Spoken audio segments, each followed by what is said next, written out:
trying to preach in South Africa there was a sister who was right here, was stony blind. The moment I began to share the testimony of the opening of blind eyes, in where that person that I was talking about who played the sermon, in his church was a sister who was blind for 2 years, stone blind.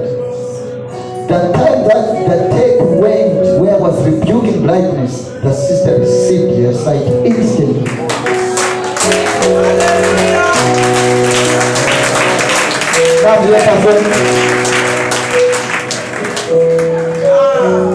Right there in South Africa, in Rustenburg, there was a sister. Come, maybe they may think I'm blind. Can you read? This sister, she came to shake my hand following my sound, which was blind. She just came by just targeting where did I hear the voice, and shook my hand. She began to see lights from a distance. That was Friday. Saturday, bright and a bit. Sunday, perfectly. The sight was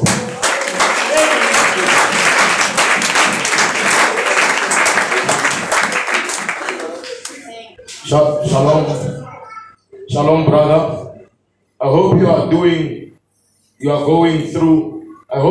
going through strength, restore after this weekend's busy schedule in the business of the Lord.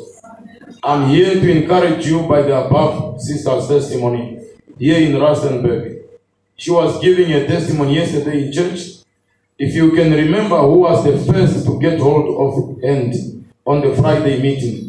She had gone stone blind for about 1.5 months. Doctors had failed to find the reason behind the blindness.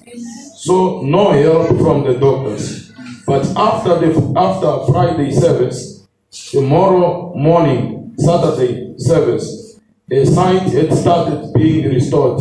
Until yesterday at church, she was a testimony. She was very thankful to the Lord.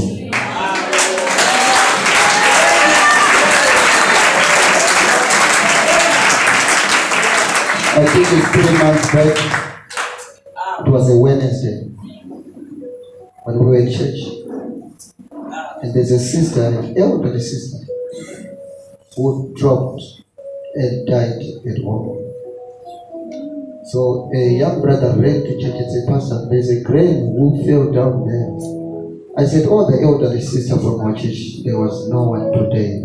All they didn't come. I don't think it's from our church. So I said, "Why would you come and tell me? It's not from our church." But then I said, "But check that elderly sister by the corner there, who stays in the corner there." So he went, and it was her. So I drove quickly, parked my car home, and ran there. So I got there, and she was surrounded with people. And one of our little sisters from church around at school, she was holding her not to fall back. She had put her like this and tried to open her mouth. You know, being a little girl around 17 years, she was not really aware of what had happened. But the elderly people were just watching.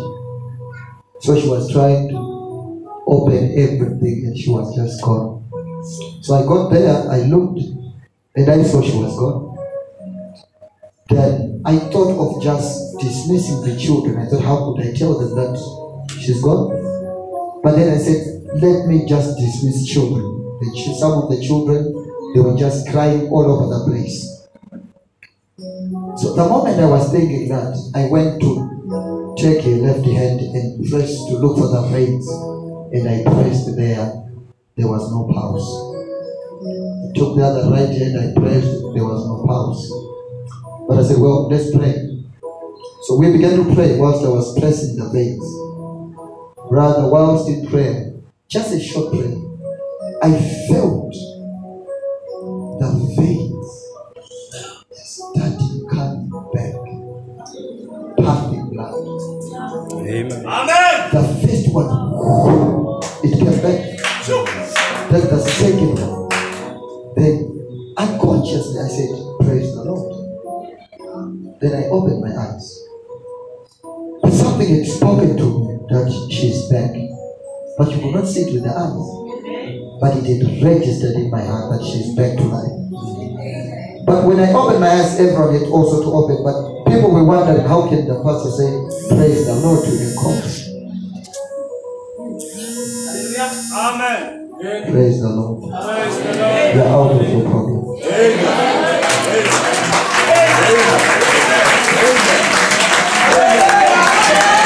Amen.